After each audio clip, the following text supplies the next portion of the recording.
Good morning, જય માતાજી મિત્રો.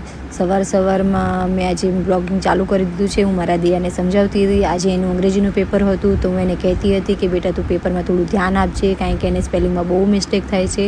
તો હું એને કહી રહી હતી કે તું સ્પેલિંગ થોડા વ્યવસ્થિત લખજે, અને એને મેં રેડી કરી દીધો છે. મારે ખાલી એનું માથું ઉડાવવાનું બાકી છે. અને આ જો મારો નાનો છોકરો દિશાન છે, તે સવારમાં વેફર ખાઈ રહ્યો છે અને એટલો તોફાન કરતો હતો. સવારમાં કે 6 વાગ્યાનો જાગી ગયો અને મને હેરાન કરી નાખી આજે તો એને સવારમાં. પછી અમે નાહી ધોઈને રેડી થઈને નીકળી ગયા અમારી જમખુડીમાં જતા હતા.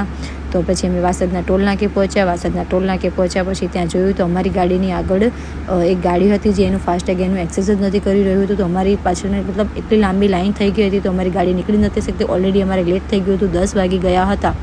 એટલા માટે અમે હોર્ન મારતા હતા કે ભાઈ તમે જાઓ જલ્દી તો અમે નીકળી શકીએ, કારણ કે મારા દિયાને સ્કૂલે જવાનું લેટ થાય છે. મારે એને વાસદથી એને બરોડા મૂકવા જવાનું હોય છે. એનું પેપર ત્યાં બરોડામાં છે, એની સ્કૂલ. મેં બરોડા છોડ્યું એના 2 મહિના થઈ ગયા છે. મારે ખાલી દિયાનની એક્ઝામ આપવા માટે જ બોટાદથી વડોદરા વાસદ આવવાનું હતું. તો હવે અહીંયા વાસદથી પપ્પા અપડાઉન કરે છે. હું તો નથી જતી, હું ખાલી 2 જ દિવસ ગઈ હતી. પછી મારે નાનો દિશાંત રહેતો નહોતો, એટલા માટે પછી પપ્પા લઈ જાય છે એને. અને હવે અમે ખાલી મારે એને 2 જ પેપર બાકી રહ્યા છે. લાસ્ટ 2 પેપર પતી જાય પછી અમે અમારા ઘરે બોટાદ જતા રહીશું. દુકાને પહોંચ્યા પછી પપ્પા દયાને લઈને નીકળી રહ્યા છે. તે જાય છે. હવે મને દિશાંત પર રેડી થઈ ગયો છે, એને પણ સ્કૂલે જવું છે. એ પણ ગાડીમાં બેસી ગયો છે. હું એને લેવા કોશિશ કરું છું પણ એ આવતો નથી મારી પાસે.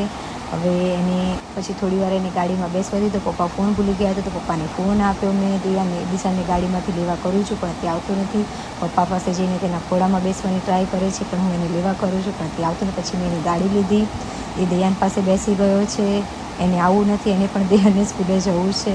પછી મેં દિશાને લઈ લીધો, એ રડે છે. દયાન જાય. મેં દયાને જય માતાજી કીધું. જો મિત્રો તમને મારો નાનો મિની બ્લોગ ગમ્યો હોય તો લાઇક, શેર અને સબસ્ક્રાઈબ કરજો.